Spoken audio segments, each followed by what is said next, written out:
সুপ্রভাত বন্ধুরা, সবাই কেমন আছো? আমি আজকে একটা ভিডিও নিয়ে এসেছি। দেখো, এটা শান্তিনিকেতনের বেড কভার। তো প্রথম দিক থেকে আমার এটা ভালো লাগছিল না, ছাপাটা একদমই ভালো লাগছিল না, কারণ পাড়ের দিকের ছাপাটা কালচে কালচে কেমন, ভাবছিলাম ভালো লাগবে না, কিন্তু পাতার পরে কেমন লাগছে তোমরাই দেখে বলো। জানো তো বন্ধুরা, রূপেই কিন্তু মানুষের পরিচয় নয়, তার গুণেই হচ্ছে পরিচয়।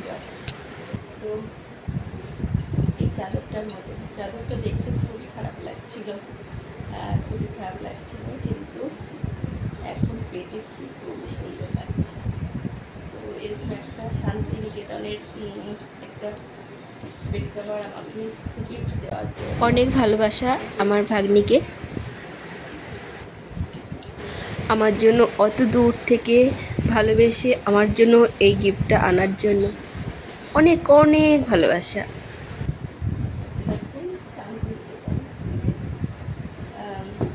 কভারগুলো আগে পরিয়ে নিই, তারপরে দেখাচ্ছি, তোমরা দেখতে থাকো কেমন লাগে। হ্যাঁ,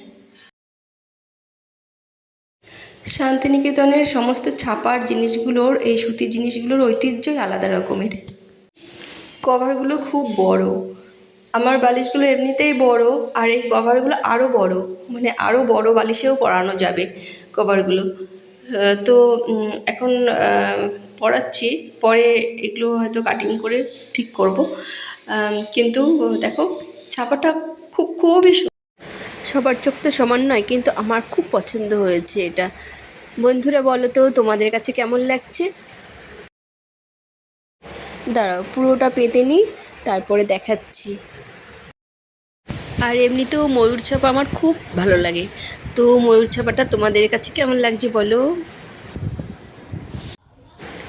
দেখো কি দারুণ লাগছে, খুবই ভালো লাগছে আমার এই ছাপাটা, অসম্ভব সুন্দর বলতে গেলে। চাদরটা পেতেছি পর, তারপরে খুব ভালোই লাগছে।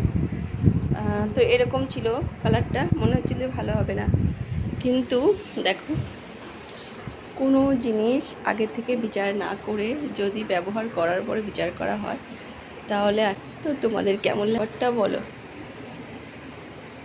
বলো বন্ধুরা, তোমাদের কাছে কেমন লেগেছে? সকালবেলা দেখো, বিছনাটা যদি পরিষ্কার গোছানো গাছানো থাকে, তাহলে মনটাও বেশ ভালো লাগে। আর ঘর দুয়ার যদি গোছানো থাকে, আর বর্ষাকালের দিনে খুবই ভালো লাগে। আমারও তো মনটা খুব ভালো লাগে। তোমাদের কেমন লাগে বলো। কমপ্লিট, আবার দেখা হচ্ছে নেক্সট ভিডিওতে।